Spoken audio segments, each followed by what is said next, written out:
How does God's existence fit into your understanding of the beginning and the end of the universe? And if God was exist and you had the chance to meet him, what would you ask him? The question is the way the universe began chosen by God for reasons we cannot understand, or was it determined by law of science? I believe the second. If you like, you can call the laws of science God, but it would not be a personal God that would meet and put question to. Although if there were such a God, I would like to ask, however, did he think of anything as complicated as in theory in 11 dimension? Hello friends, I am Shayan. Welcome to the another episode of Fact Sci Guy. Thanks for watching this video. Thanks for joining. I appreciate you. Today I am discussing, is there a God? So let's start. Part 1. Science is increasingly answering questions that used to be the previous of religion. Religion was an early attempt to answer the questions we will all ask. Why all we here? Where did we come from? Long ago the answer was almost always the same. Gods made everything. The world was a scary place.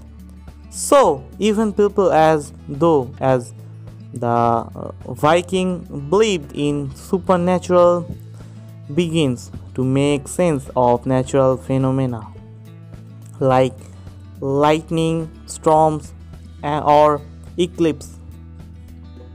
Nowadays, science provides better and more consistent answers, but people will always cling to religion because it gives comfort and they do not trust or understand science. A few years ago, the Times newspaper ran a headline on the front page which said Hawking, God did not create universe. The article was illustrated. God was shown in a drawing by Michelangelo looking thunderous. They printed a photo of me looking smug. They made it look like a duel between us. But I don't have a grudge against God. I do not want to give the impression that my work is about proving or disproving the existence of God. My work is about finding a relation framework to understand the universe around us. For centuries, it is believed that disabled people like me were living under a curse that was inflicted by God. Well, I suppose it is possible that I have upset someone out there, but I prefer to think that everything can be explained another way, by the laws of nature. If you believe in science like I do, you believe that there are certain laws that are always obeyed. If you like, you can say the law are the work of God, but that is more a definition of God than a proof of his existence. In about 300 BCE, a philosopher called Aristotle was fascinated by eclipses, especially eclipses of the moon. He was brave enough to question whether they really were caused by gods. Aristotle was a true scientific pioneer. He studied the heavens carefully and reached a bold conclusion. He realized the eclipse were really the shadow of the earth passing over the moon and not a divine event. Liberated by this discovery, he was able to work out what was really going on above his head and draw diagrams that showed the true relationship of the sun, the earth, and the moon. From there, he reached even more remarkable conclusions. He deduced that the earth was not the center of the universe, as everyone had thought, but that it instead orbits the sun. In fact, understanding this arrangement explains all eclipses. When the moon casts its shadow on the earth, that is a solar eclipse, and when the earth shades the moon, that is lunar eclipse.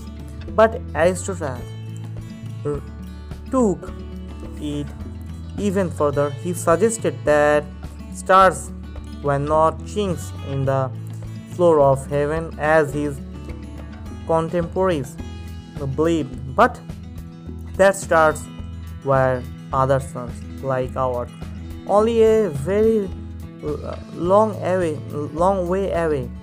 What a stunning realization it must have been.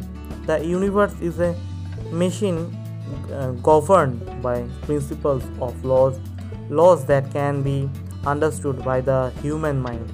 I believe that the discovery of these laws has been humankind's greatest achievement.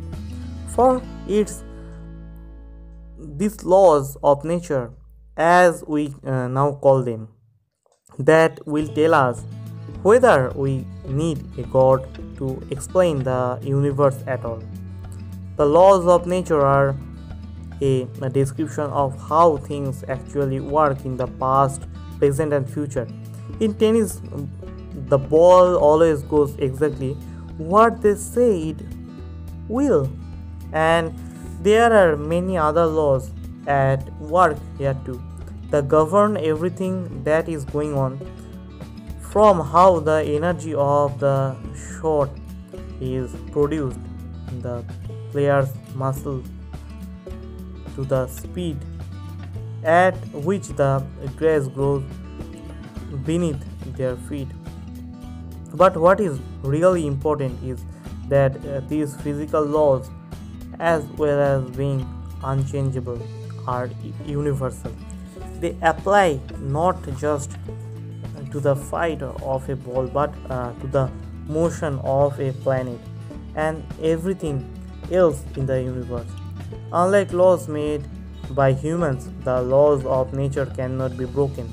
That is why they are so powerful, and when seen from a religious standpoint, controversial too. If you accept, as I do, that the laws of nature are fixed, then it does not take long to ask what role is there for God.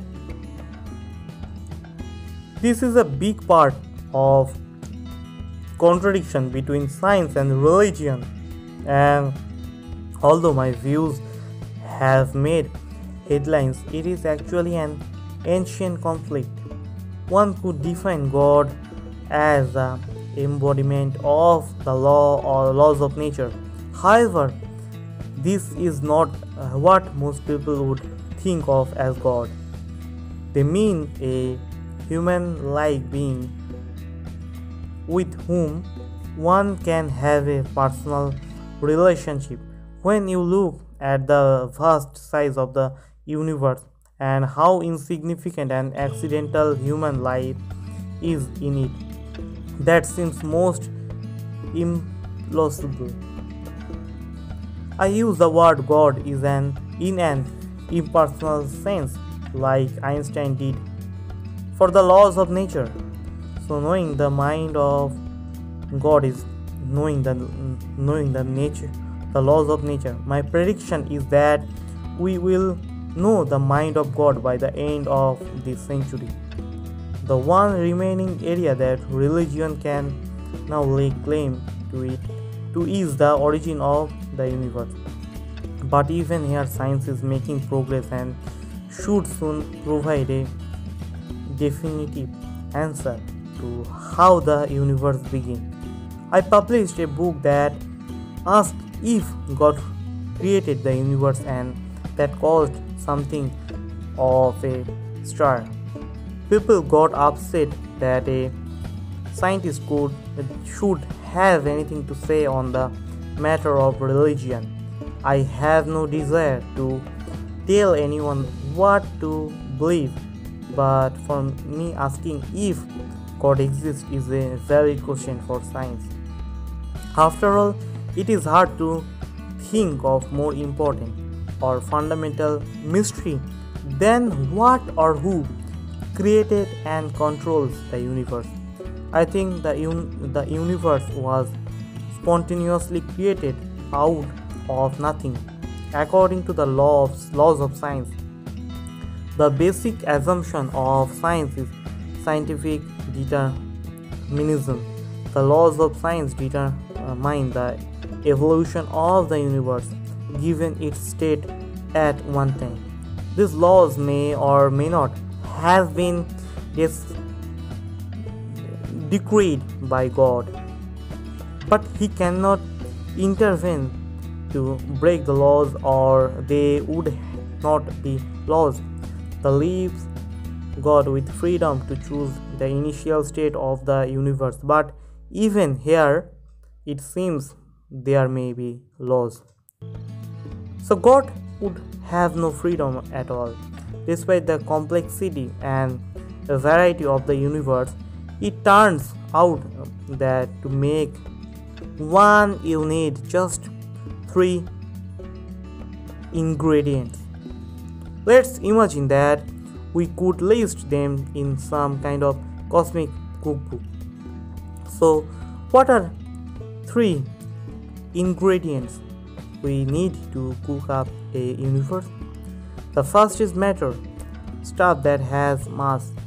Matter is all around us, in the ground beneath our feet and out in space.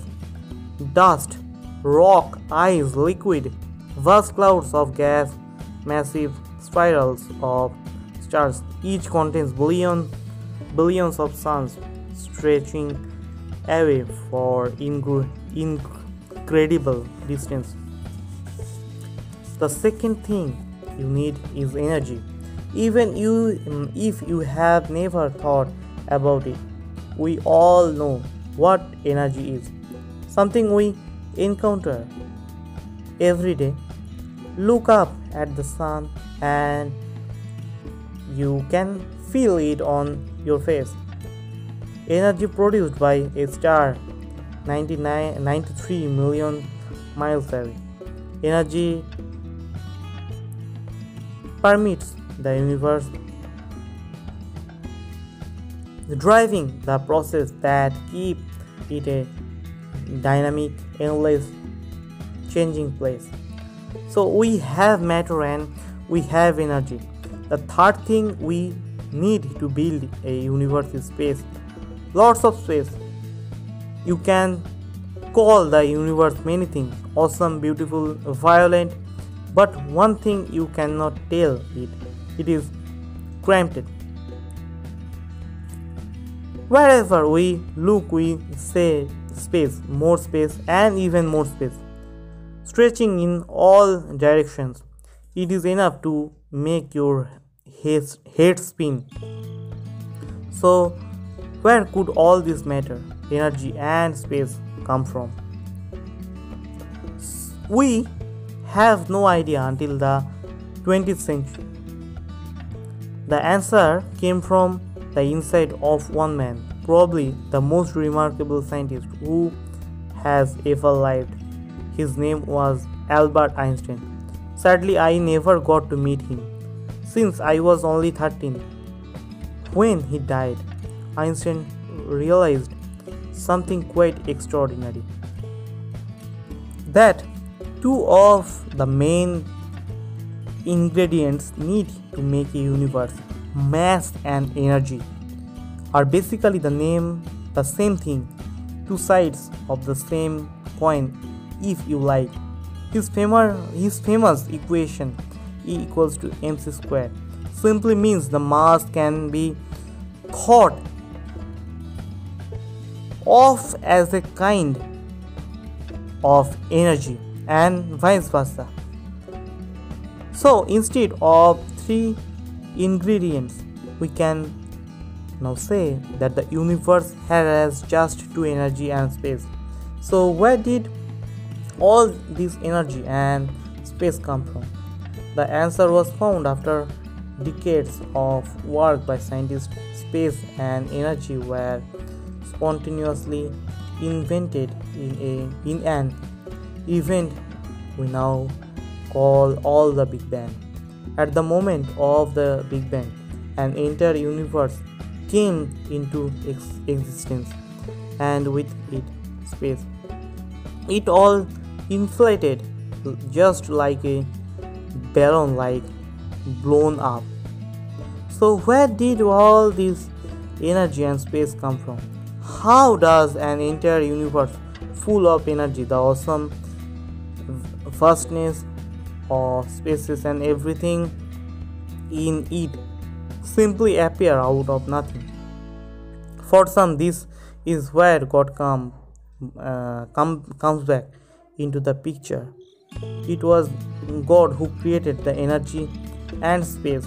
The Big Bang was the moment of creation. But science tells a different story. At the risk of getting myself into trouble, I think we can understand much more the natural phenomena that terrified the Vikings. We can even go beyond the beautiful symmetry of energy and matter discovered by Einstein. We can use the laws of nature to address the very origins of the universe and discover if the existence of God is the only way to explain it. As I was growing up in England after the Second World War, it was a time of austerity. We were told that you never get something for nothing. But now, after a lifetime of work, I think that actually you can get a whole universe for free. The great mystery at the heart of the universe, of the Big Bang, is to explain how an entire fantastically enormous universe of space and energy can materialize out of nothing. The secret lies in one of the strangest facts about our cosmos. The laws of physics demand the existence of something called negative energy. To help you get your head around this weird but crucial concept, let me draw on a simple analogy. Imagine a man wants to build a hill on a flat piece of land. The hill will represent the universe. To make this hill, he digs a hole in the ground and uses that soil to dig his hill. But of course, he is not just making a hill, he is also making a hole, in effect a negative version of the hill. The stuff that was in the hole has now become the hill. So it all perfectly balances out.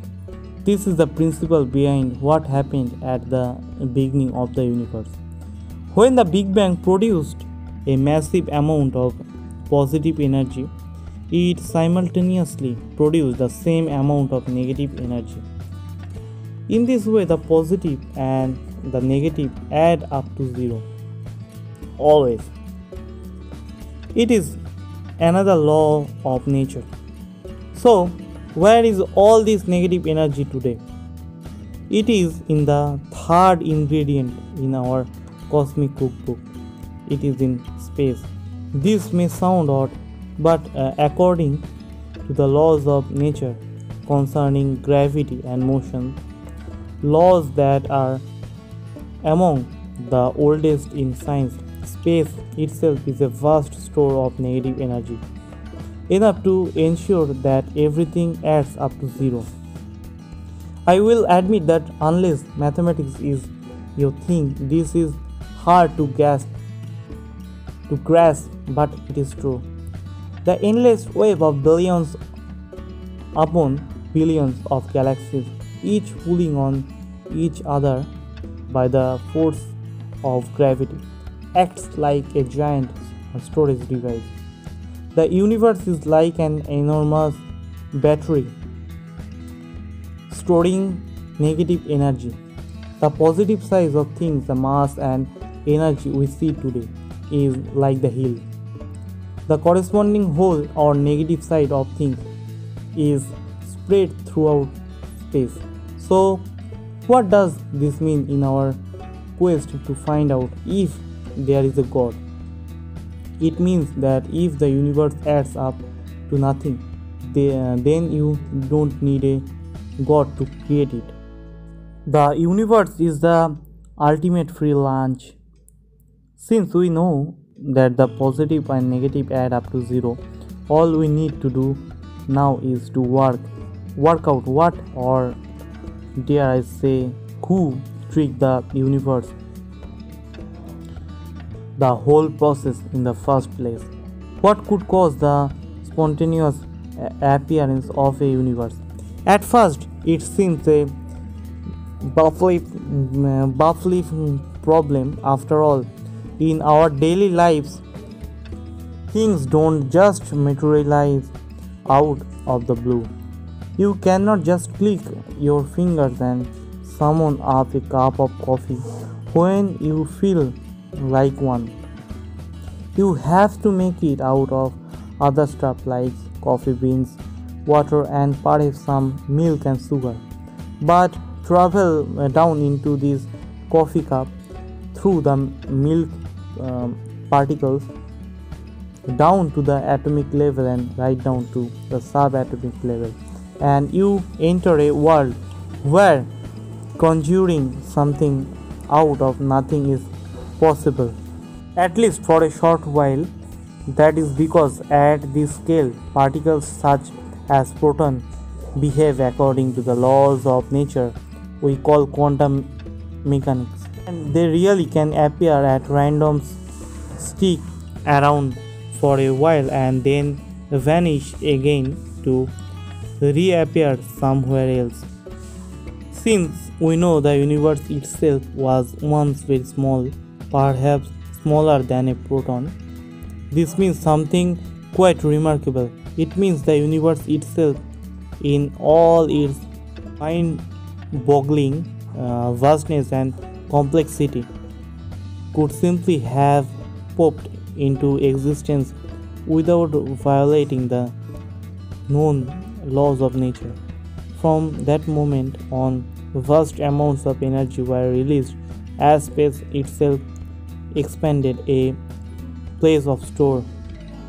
With the mind-boggling vastness and complexity could simply have popped into existence without violating the known laws of nature. From that moment on, vastness amounts of energy were released as space itself expanded, a place to store the negative energy needed to balance the books.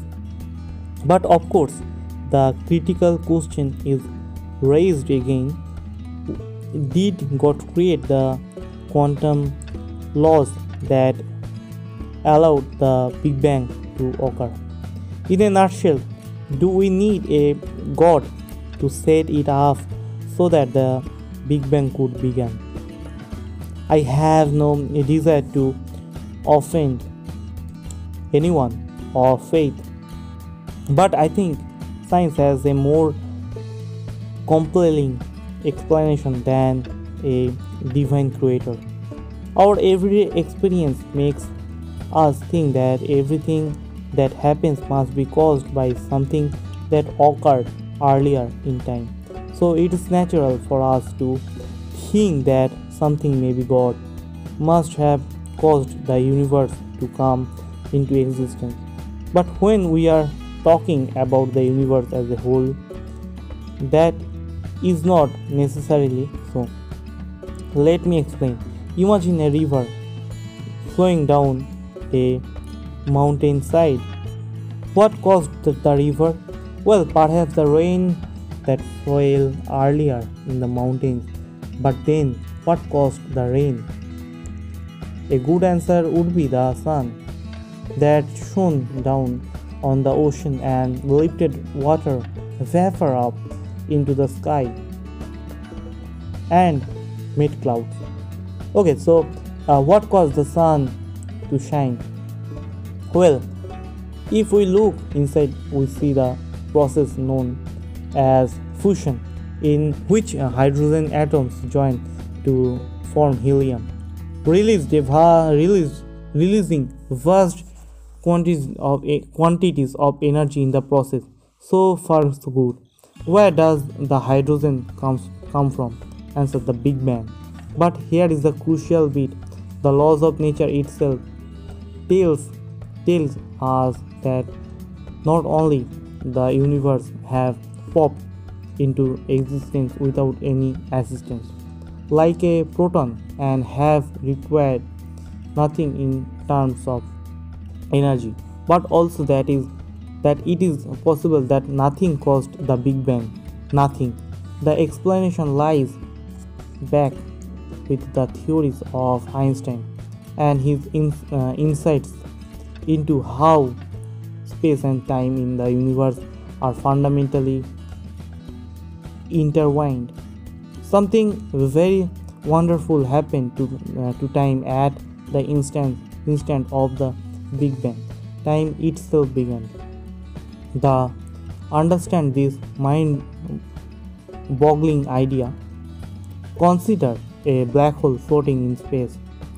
A typical black hole is a star so massive that it has collapsed on itself. It is so massive that not even light can escape its gravity, which is why it is almost perfectly black. Its gravitational pull is so powerful.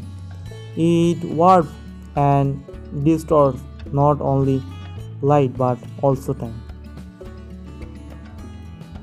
To see how, imagine a clock is being sucked into it. As the clock gets closer and closer to the time, to the black hole, it begins to get slower and slower. Time itself begins to slow down. Now imagine the clock as it enters the black hole. Well, assuming of course that it could withstand the extreme gravitational force, it would actually stop. It stops not because it is broken, but because inside the black hole, time itself does not exist. And that is exactly what happened at the start of the universe. In the last 100 years, we have made spectacular advances in our understanding of the universe. We now know the laws that govern what happens in all about the most extreme conditions, like the origin of universe or black hole. The role played by time at the beginning of the universe is, I believe, the final key to removing the need for a grand designer and revealing how the universe created itself. As we travel black hole in time towards the moment of the Big Bang, the universe gets smaller and smaller and smaller until it comes to a point where the whole universe is a space, so that it is in effect a single infinite infinitesimally small, infinitesimally dense black hole. And just as with modern day black holes floating around in space, the laws of nature dictate something quite extraordinary. They tell us that here to time itself must come to a stop. You cannot get to a time before the Big Bang because there was no time before the Big Bang. We have finally found something that does not have a cause because there was no time for a cause to exist. For me, this means that there is no possibility of a creator because there is no time for a creator to have existed. People want answer to the big question like why we are here. They don't expect the answer to be easy, so they are prepared to struggle a bit. When people ask me if a God created the universe, tell me them that the question itself makes no sense. Time did not exist before the Big Bang, so there is no time for God to make the universe in. It is like asking the directions to the edge of the earth. The earth is sphere that does not have an edge, so looking for it is a futile exercise. Do I have faith? We are each free to believe what we want, and it is my view that the simplest explanation is that there is no God. No one created the universe, and no one directs our fate. This leads me to a profound realization. There is probably no heaven and afterlife either. I think belief in a afterlife is just wishful thinking. There is no reliable evidence for it, and it fails in the face of everything we know in science. I think that when we die, we return to dust, but there is a sense in which we live on, in our influence and in our genes that we pass on our child. We have this one life to appreciate the grand design of the universe, and for that I am extremely grateful. Thank you. Please share this video.